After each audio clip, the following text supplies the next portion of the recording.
Dear viewers, আজ শুক্রবার শ্বশুরবাড়িতে ঘুরতে এসেছি।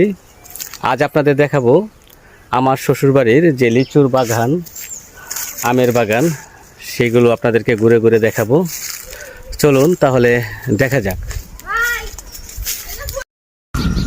এই যে দেখতে পাচ্ছেন অনেক সুন্দর সুন্দর লিচু ধরে আছে গাছে। এটা কি লিচু? China three. এটি হচ্ছে চায়না থ্রি লিচু। এটা আর কতদিন লাগবে? 1 মাসের মতো লাগবে। এটা আর পরিপূর্ণ হতে প্রায় 1 মাস লাগবে। চলো আমরা ঘুরে ঘুরে দেখি, তোমাদের লিচুর বাগান ঘুরে ঘুরে দেখি, দেখাও। দেখতেই পাচ্ছেন একদম লিচুগুলো কিন্তু একদম দেখুন একদম মাটির সাথে মিশে আছে লিচুগুলো।